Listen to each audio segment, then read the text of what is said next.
Hi everyone, and welcome to another episode of Govs on the Go Faculty Spotlight, a podcast featuring faculty in the College of Arts and Letters here at Austin Peay State University.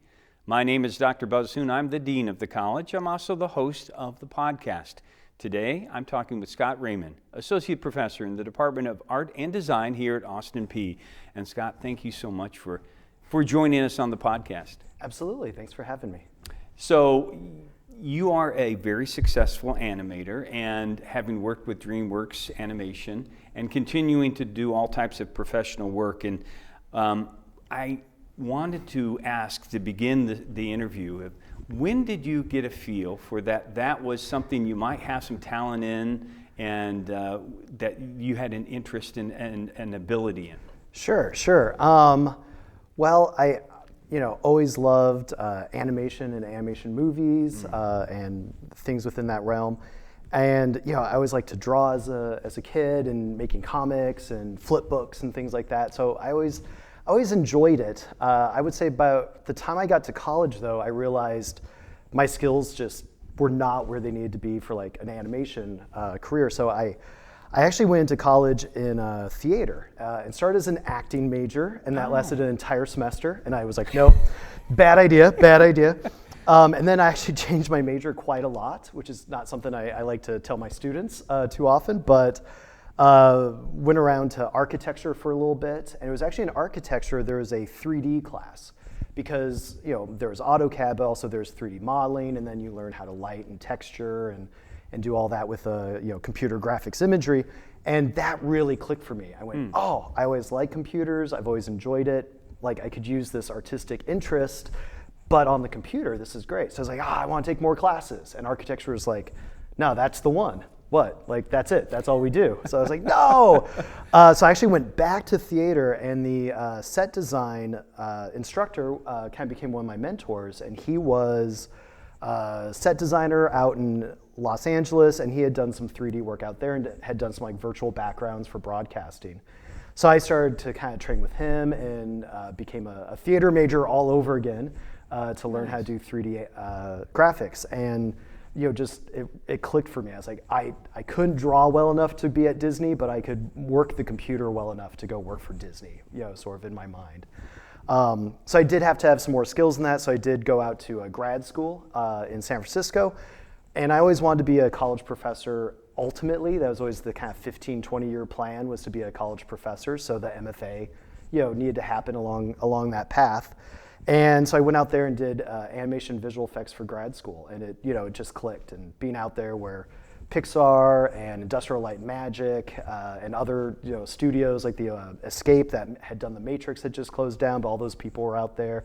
They were becoming our teachers, and it just clicked for me. Well, that's terrific, and I am so grateful that you are here at Austin Peay now. But how did Austin Peay and Scott Raymond join forces? Sure. Well, like I said, I always wanted to be a college professor at some point.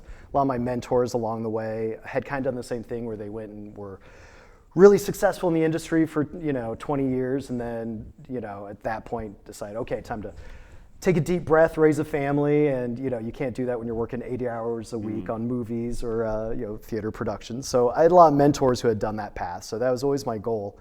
And we were out in LA, and we're successful and stuff, but the movie industry is always we'll call it dynamic, where you've got a job one week and then the production gets pulled the next, and hopefully the studio can land you another production, but there's no 100% guarantee.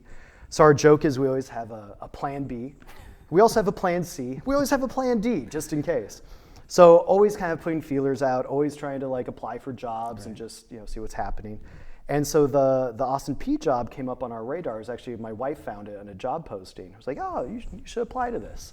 So I did, and the initial phone call went great, and they invited me here for the on-campus. And I was like, this is kind of like my 20-year plan. It's only been like 10, so this is maybe jumping the gun, but we'll check it out. It's going to have to be like a 1 in 1,000 shot for me to want to do the gig.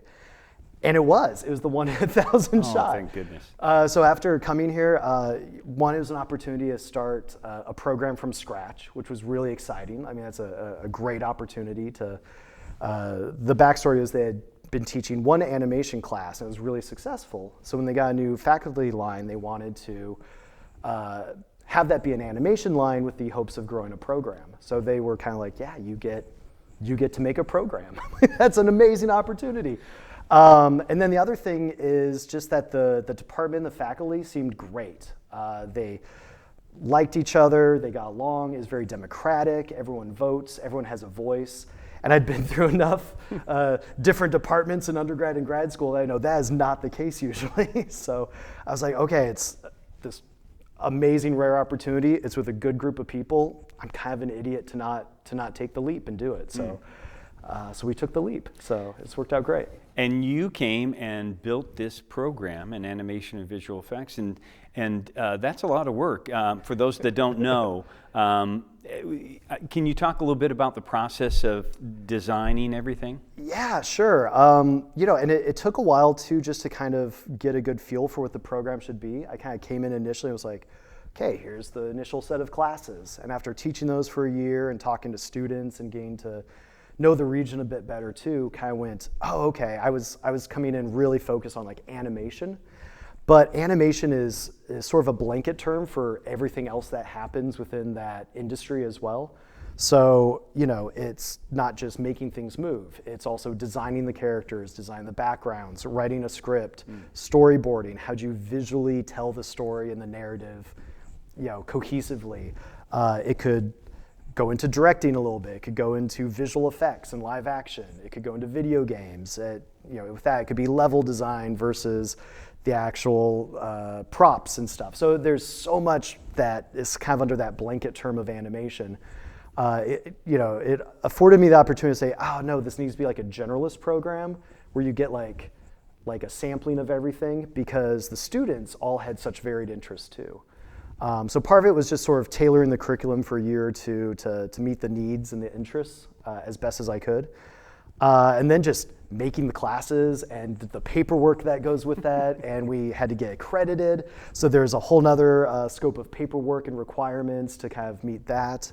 And there's also the fun chicken and the egg sort of issue where you can't really get the program and the support until you have the students, but the students don't come for the program yet if you don't already have the program and stuff in place. So it was a lot of sort of towing the line and making the most of what was offered, and we got there. So 2019, we offered the first cohort coming in under animation and visual effects. That's terrific. And what classes do you really enjoy teaching? Now, there's got to be one that's a favorite. Yes, it's a class that we actually had it as kind of part of a different class, and we broke it out into its own distinct capstone class, and it's called Animation Production Studio. And we've taught it in that form for the first time this fall. But like I said, we've kind of had special topics and other variations of the same idea, and it's where we literally become a small production studio. Oh, nice. And all the students pitch a story idea, and we give them the elevator pitch. You know, it's got to be a sentence. It's got, before I get to floor 3, you got to sell me on your idea. And then we pick like the top 3 of those, and then they go into a more detailed storyboard pitch of that. And the whole class votes on which idea they like the most. And that's the story we're going to make for the semester.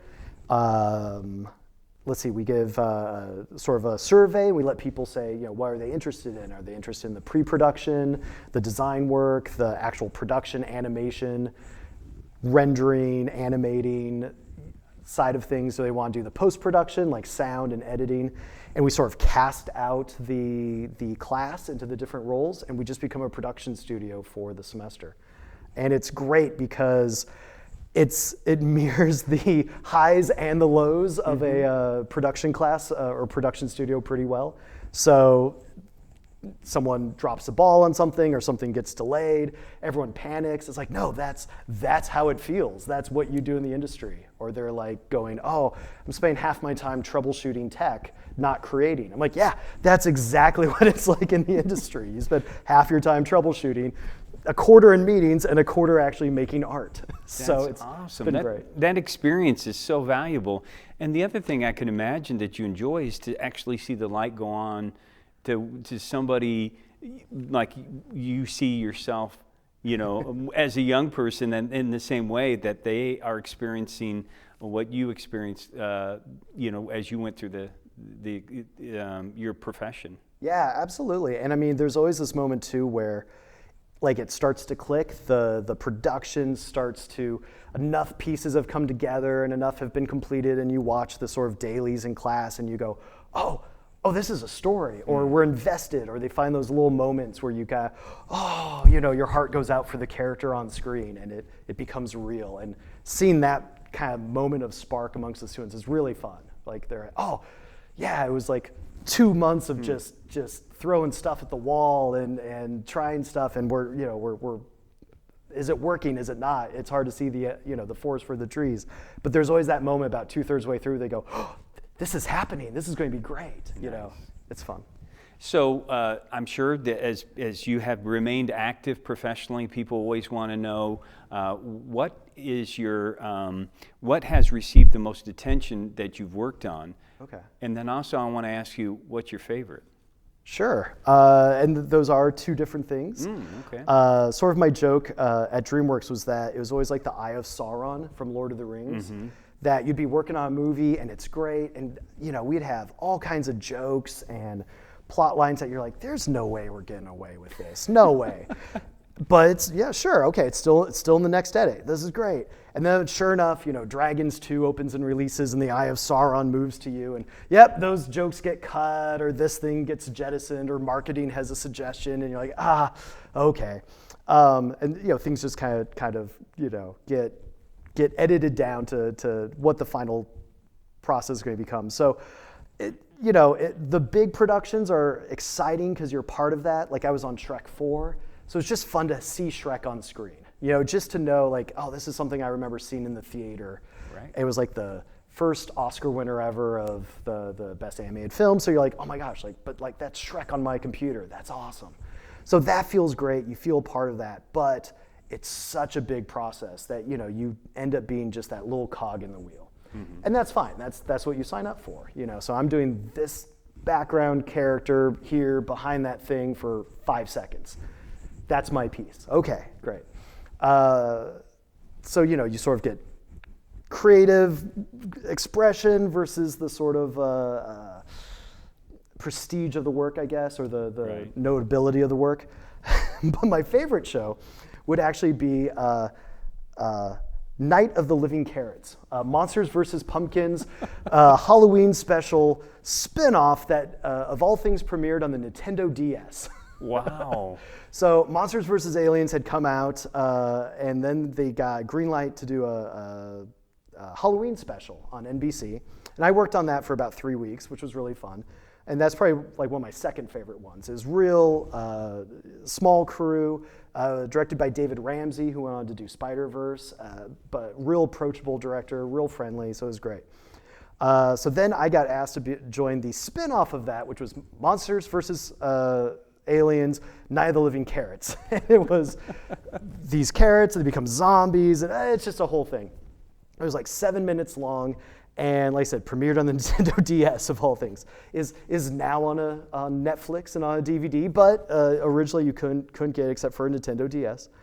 And that was even a smaller team, and so there was like 2 of us in the crowds department, but it was so low key, it was so off the radar, that we had so much creative freedom. So I remember our production manager rewrote the opening monologue. It wasn't going great, and so they rewrote the opening monologue, and the director went, yeah, this is great, I love it, we'll keep in it, done.